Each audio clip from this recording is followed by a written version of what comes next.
Welcome back to the MetricHQ podcast. Today, we're joined by Dave Kellogg, a man of many hats, advisor, director, consultant, angel investor, and blogger behind the well-known Kell blog.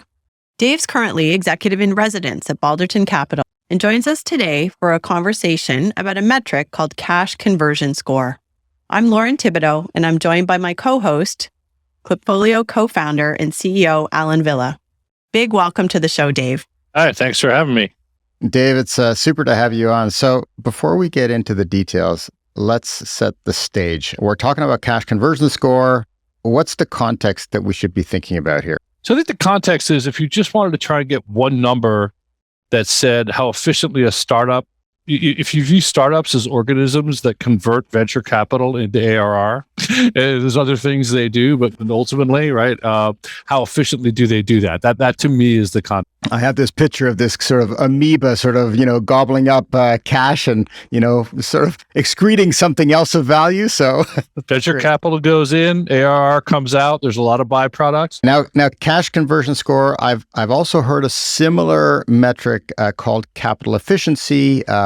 Is it the same? Is it different? How does this one dial into something here? Yeah, there's three related ones I've heard. One is cash conversion score. One is kind of capital consumption, which is the KeyBank metric. And the other one is one that Zora originally created called growth efficiency index. And I'd say they're all kind of struggling to get the same thing. The growth efficiency index is more like a CAC or magic number. So it's more of really a sales and marketing efficiency. So I'm going to put that one aside. But with the two that you will hear about, in my opinion, are either cash conversion score and this capital consumption. And for whatever reason, I love Bessemer as much as the next person. They always define metrics from my point of view upside down. So some people, when they say it, say how much venture capital went in divided by how much ARR you have. That is the more intuitive way to format it to me, right? It's almost kind of like an overall CAC, right? Like if you burned, so you say you burned $20 million to get 10 million in ARR, you would have a capital consumption ratio of 2. Bessemer, for whatever reason, and they did this at one point with CAC originally as well, they define it, from my perspective, upside down. So it's the same thing, but sometimes it's the inverse of the other. And when you're talking about small numbers like 1.2 or 0.8, it's very important to know which one's on top and which is on bottom. Perfect.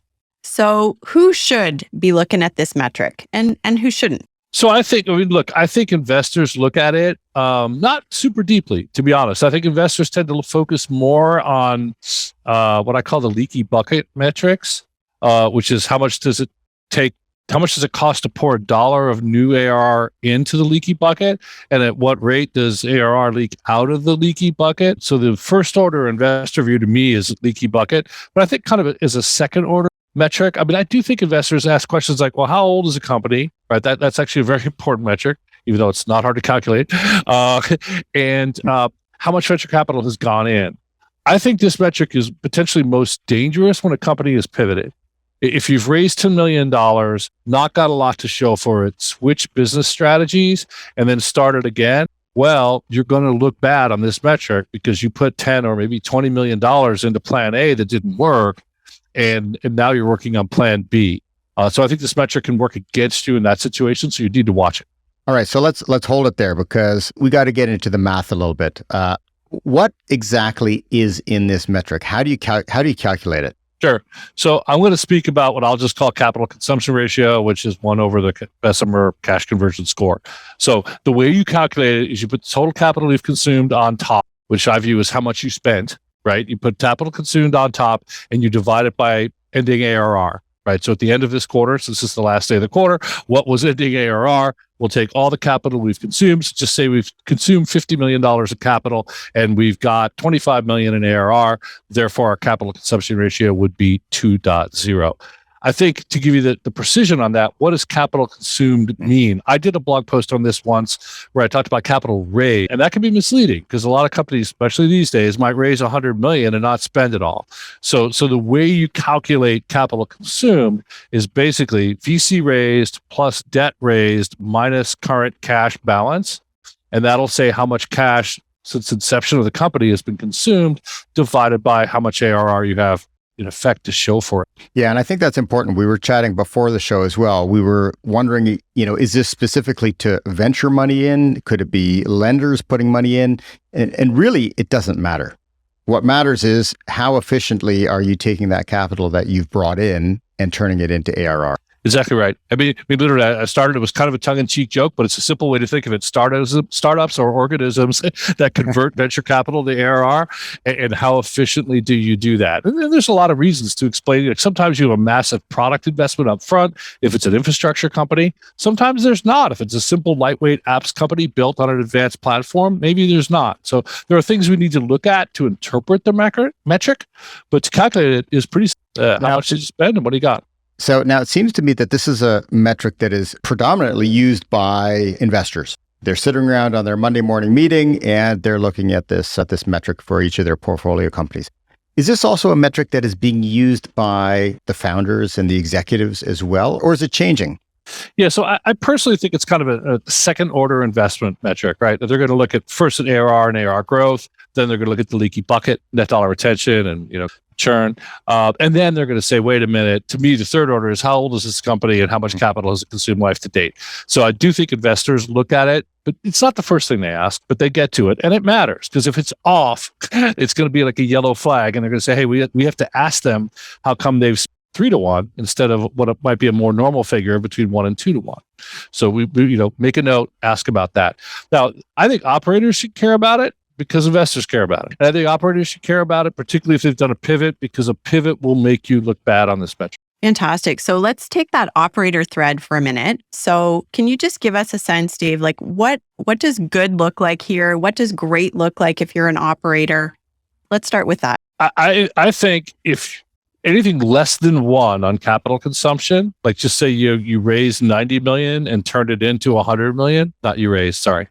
You consumed 90 million and you have 100 million in ARR to show for it, that would be a 0.9 ratio. In my mind, that's epic, like really, really good.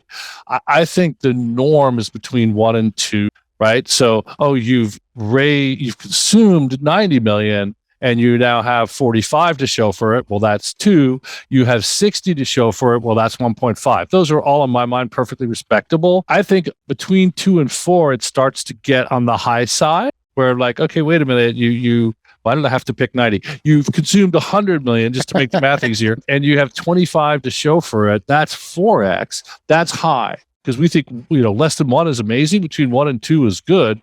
You've got 4. I don't think it's a deal killer, but I'm definitely going to ask about it because I need to know why you have been so relatively inefficient. The other thing I'd say about this metric is it is in some ways an inception to date all in CAC ratio. That's the way to think of it, right? And therefore it has to include the CAC. Like you can't be better on this than your average CAC, right? Because your CAC is how much sales and marketing you spent to get $1 of ARR. And this is basically how much everything you spent to get $1 of ARR. So it's always going to be bigger. So if your CAC is like 2, you're not going to have a capital consumption rate of less than 2. It would be a math error in my mind. So now it is a very long term, and I think you did say, we were saying earlier that there's a couple of stages, especially when you're pivoting, where the company can get itself into trouble, and maybe that's why why you're classifying it as sort of a second or third tier metric. Are there other metrics that we need to look at as well that give us a shorter picture or more context about what's happening in the here and now? I mean, look, because this is it is an inception to date metric. Mm-hmm. It's good at one level because, I think a lot of startups, just say a startup bounces around for a long time and then hits the hockey stick. They kind of want to pretend that first period didn't happen, but it did. And if you look at the cap table, you'll see a lot of shares that got sold to fund all that effectively non-productive activity. And sometimes if that's bad enough, you have what investors would call a recap, where they come in and say, well, all that work was really nothing. So we're going to do a pay-to-play refinancing. We're going to issue 1 billion shares, right? You might have a few million shares outstanding. We're going to issue a massive number of shares at a really low price per share. But if you don't buy some, you effectively get washed out. And that could be called a recap, or it could be called a kind of a pay-to-play financing round. But this metric is very important in that because all that money spent, if it really didn't add value, if I'm a new investor, why do I want them to get a return on it? right? So I think this metric is super important in financing because that if you've had one of these long, took me a while to find myself periods and then take off, you're going to have a fundamental conflict between the people who've been in the A round forever and the new investors are like, fundamentally, you wasted all that money. You discovered plan B last year and we want to invest in the new business. And I don't particularly want to reward you for being in the old one. So I'm going to propose a financing structure where you need to put more money in. And if you do, great. And if you don't, you're going to get washed out. So I think that's why this metric, it's the number one reason this metric is important to me, because it's for those companies, because they're going to look bad on it. Now, to answer your question, VCs in general are about the future, right? So they're going to look at the leaky bucket metrics and say, great, I understand you had, Dave version 1.0 that didn't work out so well. Now we're Dave version 2.0. We'll talk about the cap table in a minute. But just tell me more about, Dave 2.0. And if Dave 2.0 has, a CAC of 0.9 and a capital consumption ratio since started the new plan of 1.3, I'm pretty excited. And I'm going to ask a lot of questions about, are you sure you can sustain that, right? But if you convince me you can sustain that, you really are Dave 2.0, then that's going to be a very exciting business for me. Fantastic. And so let's talk about Dave 2.0, the operator running this great company. Let's say your number's not where you want it to be or where you think it should be. What are some of the levers you can, why are some of the reasons beyond you had this flat line before hockey stick? What are some of the other things that can pull this metric down? And as an operator, what levers can you use to get it in a better spot? Yeah, I think the three areas you need to look at, so putting entirely aside, because we've covered it well, historical happenings. If we just kind of take a brand new company, let's just say, and they're noticing that they're running high on this, it's got to come out of really one of four buckets. The first is gross margin. So are you spending too much to support your service? So you get $100, dollars of revenue, but it costs you 60 to serve that, and then your gross profit is only 40% or $40. That's a great way to burn a ton of cash because the norm there is between 60 and 80, right? So the first place I'd look, I'm just going to kind of descend the P&L. The first place I would look would be at your cost of goods and your subscription gross margins. Actually, your overall gross margins, because another great way to crush your gross margins is to give tons of free services away. So, the subscription looks great, but we've given away, $50,000 worth of PSO for zero. That will hurt the gross margin. So the first place we look is at really gross margin or gross profit. The second place I'm going to look is R&D, because I expect this metric to not look good in the early days, right? Most startups, I don't know what the average is, but year or two in the garage, as we say, right? Where it's just a development team building product. That's not good for this ratio, right? Because you have no ARR to show for it. It's not good short term. Obviously, it's great long term if you build the right thing. But so younger companies will look bad on this metric because of the historical R&D investment. And the more, to me, it's a heavy lift. It's a platform. It's infrastructure.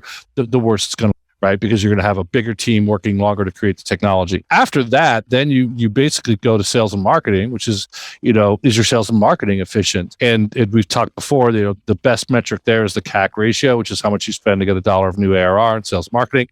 And then the last one, which is pretty rare in my experience, is G&A. I've seen it once or twice where a company, for whatever reason, is spending like 40, 50% of revenue on G&A. And it's like, well, how does that happen? but it's another great way to burn cash. So normally I would expect to see somewhere between 10 and 25% on G&A, but 15 to 20 is the norm, I think. So those are the places you need to look. So Dave, how does this metric come into play when we start looking at bootstrapped companies or companies that are organically grown? They don't have venture backing. So they're going to look really good on this metric, right? I'll give you a concrete example. When I ran Host Analytics, we did a lot of 3-year prepaid deals, which is effectively financing from your customers, right? Hey, you're going to spend $100 a year or whatever, $100,000 a year. For us, it was $50,000 a year on this software. If you buy 3 years in advance, I'll lock your price. So it'll give you $150 right now, because otherwise it's going to cost $50, $60, and then $70. So I'm giving the but now I've just raised $100,000 for my customers, capital that I get to invest in growing the business, right? So that company's going to look really good because that capital isn't one of the things we're counting on the top, right? It's not VC, it's not debt. The two things we count on the top. It's not one of the two sources on the top. It's neither VC nor debt. Right. So and I'm still going to get to spend it to grow the business. Now, when I ran Host Analytics, believe it or not, that was not in fashion. People didn't like financing from your customers. Now, for as far as I can tell, no particular reason, everyone's like, "Ooh, what an amazing idea. Wait, we could do longer term prepaid contracts, reduce churn, and get cash to grow the business." So, well, I mean, that's a whole different metric, right? The CAC payback period, right? So, yeah, well, that does. I mean, that also greatly influences the CAC payback period. You're correct, because technically payback metrics are how long your cash is on the table. And if you calculate that on an ARR basis, it might be a long time. But if I'm paying 2 years up front, I'm going to cut it in half potentially. So I wonder if this metric then is really ideal for companies that are trying to grow fast. They've got a product or a platform sort of play. They need capital to get off the ground. And it really lends itself for those kind of situations where you've got a flat period and then you start growing. So look, I think that's definitely one use case. And in that case, it is a defensive metric, right? You're going to get challenged on it. It's not going to be helpful. Mm-hmm. I think, let me just flip it over because we covered that case a lot. Bessemer, even though they defined it upside down, they did a very interesting regression of their portfolio companies. And they basically said that companies, and I'm going to use my benchmark numbers, not theirs, so I'm inverting it, companies between 2 and 4, right, who spend 2 to 4 times as much, to $2 to $4 to get $1 of ARR, their IRR in the Bessemer portfolio was 40%. Companies that spent between 1 and 2x. So, if I have 50 in ARR, I spent somewhere between 50 and 100 to get it. They have 80% IRR. And companies that spend less than 1x, right? So if I have 50 in ARR, I spent 50 or less. Say I spent meaning consumed 40 to get 50. So the ratio is 0.8. They have 120% IRR. So there is an angle that this is a predictor of your future trajectory. Mm-hmm. Right. Once you've been in business for a while, just say you're at some scale, 10, 20, 30 million. So we're not still amortizing the product investment up front as much. Then you could use this offensively to say, this company is very capital efficient. And it's been kind of shown that companies that are capital efficient early on tend to perform much better over the long term. Yeah. It's interesting to sort of think, they were right. That's right. They have respect for capital. And it's interesting to think about this as you could either be in a defensive position or you can use this offensively. Is this metric, if you are in a defensive position, can this metric, just like, your churn rate, just like your annual growth rate, can this be a deal killer metric for future rounds? Yeah, I think so. And we're back to that same scenario, but it does happen a fair bit where the recap. The recap's there because it's sometimes it's not so black and white. I gave you a super simple example where we tried plan A, it didn't work. We spent $20 million and switched to plan B. In that case, new investors are really not going to want the old investors to get rewarded, right? That's all pretty cut and dry. They're like, well, that didn't work. So let's recap the company and start again with plan B. And you can come along for the ride, but I'm not going to reward that, throw my good money after your bad. So the problem is these scenarios are often very great. Right. Life is not as black and white as I make it. And it's like, no, it wasn't a total waste of time because we created this great technology. There's the core of the engine and that's driving the plan B. Right. And yes, we made it by accident because we were trying to build one of these, but built one of those. And now you've got no. Without plan A, there wouldn't be a plan B. So, and ultimately it's going to come down to if you could make an investor believe it's a good investment on a go-forward basis, and then they won't really care as much. And this metric will only come up in the context of where did that $30 million go? And your answer has, my opinion, the right answer is that was Dave 1.0, we're Dave 2.0. Look at it from this point forward. Now, the problem with that argument is it's going to encourage, well, let's just wash these people out then. So you're teeing yourself up for the washout round.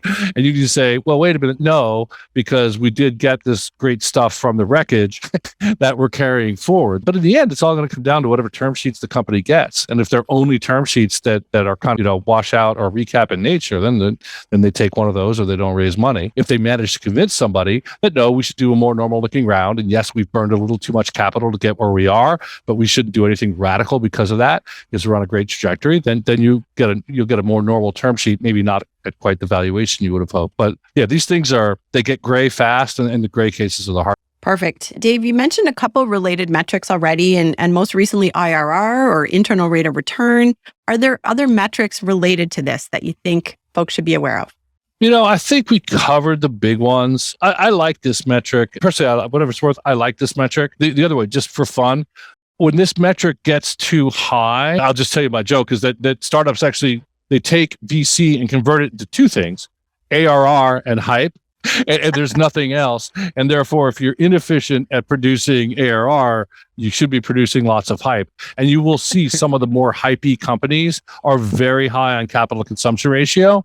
And in my opinion, they're basically spending their dollars on generating hype and buzz, not on actually acquiring customers. I won't name names for the... No. I think we all know a whole... I mean, obviously, the companies that have created hype, we know them. Yeah. And some do it more efficiently than others. So the other fun way to look at this metric is if it's not becoming ARR, what's it becoming? It's only tongue in cheek. I say, well, it's either ARR or hype. And so now the other metrics, we've talked about the metrics that drive this, which I think are super important. And we've talked about the story that needs to go with this metric. So I think we've covered it pretty fully, to be honest. Dave, any last words of advice for our listeners? Well, I just think, I just think this is a metric to keep an eye on. You should look at your overall capital consumption efficiency because people are going to look at it. It's not the first thing they're going to ask about. But as with any metric, the number matters, but the story matters more, right? You might have a very high CAC ratio of 2.5, but if you have an exceptional net dollar retention rate, then that's all fine, right? Because it costs us $1.50 to get $1, but that dollar in 2 years becomes $2.25, and in 3 years it becomes $3.35, right? Well, that's a good story. So to me, I always view this as matching the words and the music, if it were a song, and kind of the music is the numbers in this case, and the words is the story. And ultimately, with any SaaS metric, including capital consumption or cash conversion score, it's all about making those two go together. Dave, thank you so much, everybody. Dave Kellogg on cash conversion score, on telling the story, on making the music match the number. Dave, thanks again. If you enjoyed today's conversation about metrics and data, be sure to check out MetricHQ, our online resource for the metrics that matter most to you and your business.